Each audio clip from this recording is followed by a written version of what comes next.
ওয়ালাইকুম আসসালাম। সবাই কেমন আছো? আলহামদুলিল্লাহ ভালো আছি। বসো সবাই বসো। আজকে পদার্থবিজ্ঞান ক্লাসে তোমাদের সবাইকে স্বাগত জানাচ্ছি। আমি মোহাম্মদ শফিকুল ইসলাম। তো আজকে আমরা একটা নতুন পড়া করবো, মজার পড়া করবো। তার আগে তোমাদের দুটো ছবি দেখো। দেখো তোমরা ছবি কি দেখতে পাচ্ছ? কে কে পারো? আসলো আর বলো, তুমি বলো। পারমাণবিক বিদ্যুৎ কেন্দ্র। হ্যাঁ, কোথায় বসছো? গ্রুপ পাবনা। Very good. বসো। আচ্ছা, এই জিনিসটা ভালো দিক কি? কে পারো? আচ্ছা, তুমি বলো। ভালো দিক। হ্যাঁ, বসো। Very good. বিদ্যুৎ তৈরি হয়। আচ্ছা।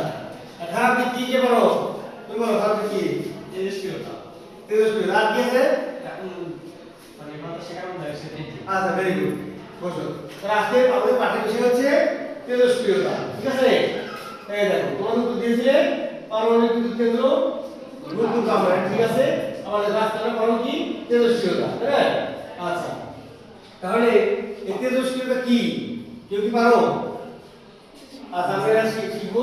তেজস্ক্রিয়তা তোমার সম্পর্কে তোমরা তেমন কিছু জানো না। হ্যাঁ, নতুন বিষয়। আমরা আজকে শিখবো এটা।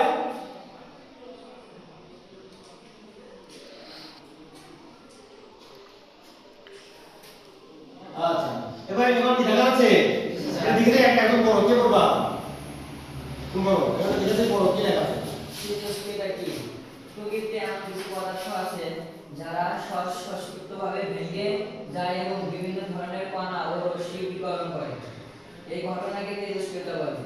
এটি প্রথমে আবিষ্কার করেন ফরাসি পদার্থ বিজ্ঞানী হেনরি বেকেলি 1896 সালে। 1896 সালে। আচ্ছা, হেনরি বেকেরেল 1896 সালে তেজস্ক্রিয়তা আবিষ্কার করেন। তেজস্ক্রিয়তা কি? প্রকৃতিতে এমন কিছু পদার্থ আছে, হ্যাঁ, যারা কি ভেঙে, তোমরা কিছু নোট নিবা, খাতায় লিখে কমেন্ট করবা যে আমরা এখান থেকে আমরা কাজ দিব, হ্যাঁ। আচ্ছা, তারপরে এবার কি কোন কোন মৌল তেজস্ক্রিয়তা প্রদর্শন করে, হ্যাঁ, আমরা দেখবো। এবার আরেকজন বলো, কে বলবা? তুমি বলো। এদিকে দেখো কি আছে। নিউক্লিয়াস সাধারণত যেসব মৌলের পারমাণবিক সংখ্যা 82 এর বেশি তাদের নিউক্লিয়াস অস্থিতিশীল হয় এবং তেজস্ক্রিয়তা প্রদর্শন করে এবং তারা স্থিতিশীল হওয়ার চেষ্টা করে, যেমন ইউরেনিয়াম, রেডিয়াম, থোরিয়াম। হ্যাঁ, বসো। তাহলে ও একটা কথা বলছে এখানে, যাদের পারমাণবিক সংখ্যা কত 82 এর উপরে। আমরা এই দেখা যাচ্ছে এটা কি জিনিস হবে? এটা কি? পর্যায় সারণী, হ্যাঁ। এখানে দেখো 82 এর উপরে কারা কারা আছে? দেখো এই দেখো, এই ইউরেনিয়াম এটা হচ্ছে 92, বুঝছো? তারপর আছে থোরিয়াম 90, তারপর আরো আছে বলে এখানে, ঠিক আছে? প্লুটোনিয়াম আছে, রেডন 86।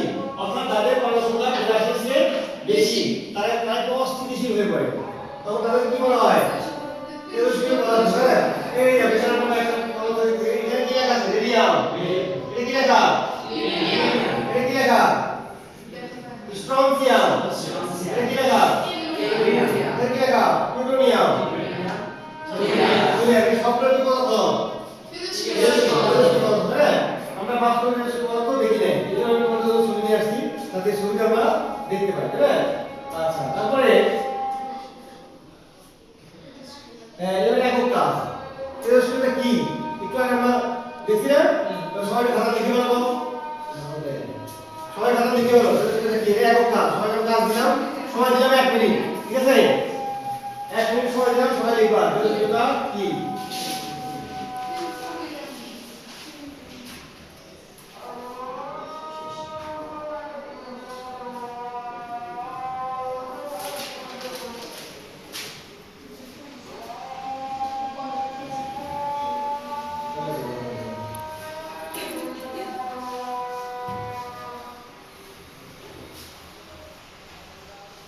হয়েছে? লেখা হয়েছে?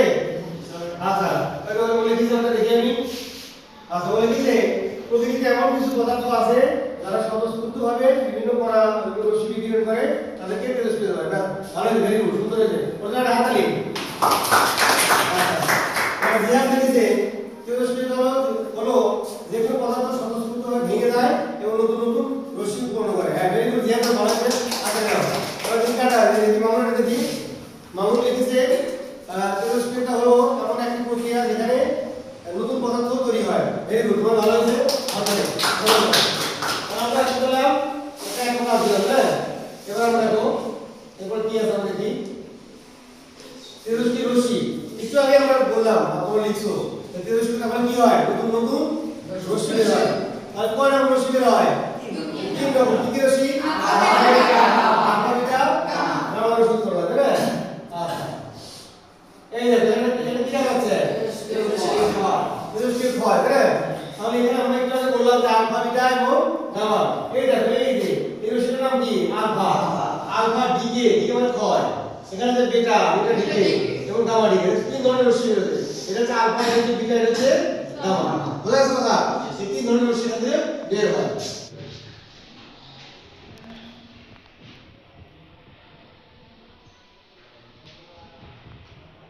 আচ্ছা এটা আলফা রশ্মি এটা আলফা এটা আলফা কি করলো পেপার ভেদ করে চলে গেল তাই বিটা হ্যাঁ এগুলো ভেদ করতে পারছি তাহলে গামা গামা একবারে ওই সীসা লেগ কি আছে লেগ এরপর সীসাগুলো ভেদ করতে পারে অর্থাৎ গামা হচ্ছে সবচেয়ে বেশি ভেদক ক্ষমতা সম্পন্ন তাই তাহলে তিন জিনিসকে বুঝলাম ভেদক ক্ষমতা কার সবচেয়ে বেশি আর সবচেয়ে কম কার আলফা হ্যাঁ এটা খুব ইম্পর্টেন্ট আচ্ছা এবার দেখো আর এবার দুটো ছবি দেখা যাচ্ছে এখন কি দেখা যাচ্ছে আচ্ছা এই প্রথম ছবি কি দেখা যাচ্ছে আর এই ছবি কি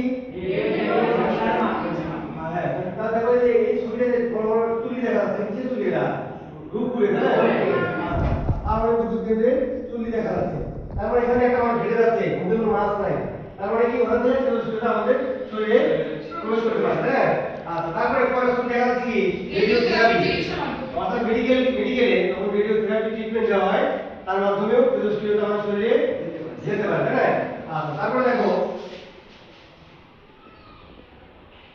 কি দেখা যাচ্ছে তেজস্ক্রিয়তা প্রভাব মানে কি আমাদের জীবনে কি ক্ষতিকর কারী তাই না প্রথমে একটা ছবি দেখা যাচ্ছে ছবিতে কি দেখা গেল এই শিশুগুলো কি স্বাভাবিক শিশু কেমন কথা স্টার্ট এবার আমরা একটা দলীয় কাজ করব ঠিক আছে এই দলীয় কাজ এবার তোমরা কি করবা এই বেশ কোণে ঘুরে বসো ঘুরে বসো ওই যে বলো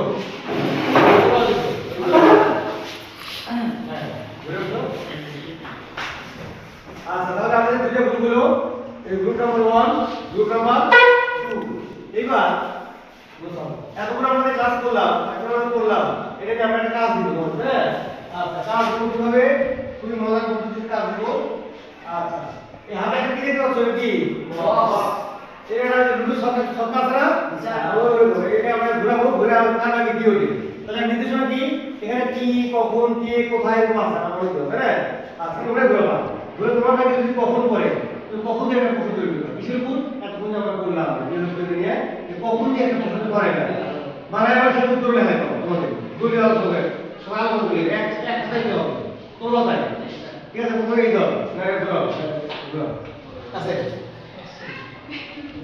হ্যাঁ কি হচ্ছে কে তাহলে কে দিয়ে একটা প্রশ্ন তৈরি করো ঠিক আছে তোমরা সবাই প্রশ্ন করবা উত্তর লিখবে তাহলে তোমরা ঘুরাও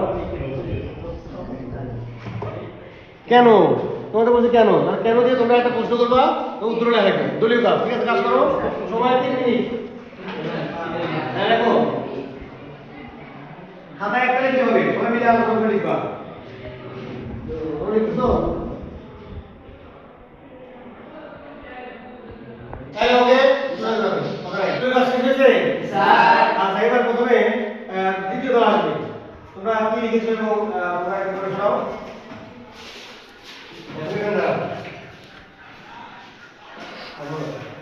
আমার নাম মোহাম্মদ আলী হোসেন আমি দশম শ্রেণীর একজন ছাত্র আমরা দ্বিতীয় দল থেকে এসেছি আমি আমাদের প্রশ্ন ছিল কে দিয়ে আমরা প্রশ্ন করছি তেজস্ক্রিয় কে আবিষ্কার করেছেন এবং উত্তর দলীয় ভাবে দিয়েছি তেজস্ক্রিয় আবিষ্কার করেছেন হেনরি বেকেল হেনরি বেকেল হ্যাঁ ওখানে রাত দিয়ে দাও এবার প্রথম কথা দেখা যাবে তোমার কি লিখেছো একটু বলো আমরা শুনি আমি মোহাম্মদ জিয়াদ আমি দশম শ্রেণীর একজন শিক্ষার্থী আমাদের প্রথম দল থেকে এসেছি আমাদের গ্রুপে প্রশ্ন ছিল কেন আমরা গ্রুপে আলোচনা করে প্রশ্ন তৈরি করেছি তেজস্ক্রিয়তা কেন উৎপন্ন হয় এবং গ্রুপে আলোচনা করে উত্তর দিয়েছি মৌলের ভর সংখ্যা 82 এর উপরে হলে তারা অস্থিতিশীল হয়ে পড়ে ফলে ভেঙে যায় এবং তেজস্ক্রিয়তা উৎপন্ন হয়। ভেরি গুড আনসার দেওয়ার জন্য তোমরা শুধু লিখেছো আচ্ছা বলুন আমরা এবার ক্লাসের শেষ পর্যন্ত চলে এসেছি এবার দেখি তোমরা আসলে কেমন শিখলা এই ক্লাস থেকে ঠিক আছে তো আমরা তোমরা একটা দেখি প্রশ্ন ধরে দিই একটা আচ্ছা কি আছে কোন রশ্মি বিরোধ ক্ষমতা সবচেয়ে বেশি একে বার হাত তোলো অনেকে পারে দাদা সিধা তোলো গামা রশ্মি বলছো বলছো আচ্ছা এবার আদা কি বলো গামা রশ্মি দুজন বলছে গামা রশ্মি আগে বলবা আচ্ছা তাহলে দেখি উত্তরটা কি হবে হ্যাঁ সঠিক উত্তর কি গামা রশ্মি হ্যাঁ আপনারা দুজন লাইক করে আচ্ছা তাহলে আমরা ক্লাসের শেষ পর্যায়ে চলে এসেছি এবার আজকের পাঠে আমরা যখন যা করলাম শিখলাম এই যে কোন বিষয়টা তুমি বোঝো নাই কোনটা কি আছে অস্পষ্টতা আছে কোন বিষয়টা তুমি বুঝতে পারো নাই সেটা খাতা রাখো সময় 1 মিনিট হ্যাঁ খাতা না ওই খাতা না আমি এই তোমাদের কাগজ দিব একটা কাগজ দিব এই কাগজে লিখবা তোমরা কোন বিষয় আজকে ভালো করে বোঝো নাই ক্লিয়ার হয় তোমরা লিখবা একদম পুরো লিখো সমস্যা নাই পরবর্তী ক্লাসে আমরা এগুলো বুঝা দেবো লাগো তারপরে ব্যক্তিগত ভাবে মাত্র লিখবা আর যেটা হচ্ছে ব্যক্তিগত কাজ তোমার তুমি যেটা বোঝো সেটা লিখবা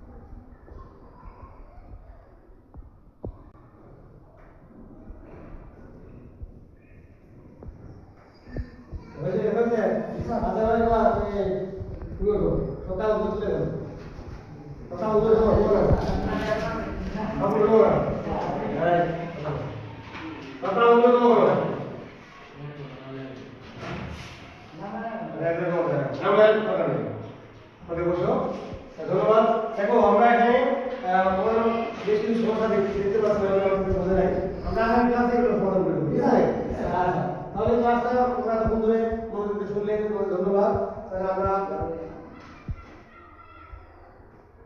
আচ্ছা বাড়ির কাছে একটা সংখ্যা লিখে দাও বাড়ির কাজটা ঠিক আছে বাংলাদেশে কোন কোন স্থানে বর্তমানে তেজস্ক্রিয় ছড়াছড়ি তুমি মনে করো এই কাজটা বাড়িটা আমি আগামী দিনে তোমরা এটা সমাধান করে আসবে ঠিক আছে এবং খাতা লিখে নাও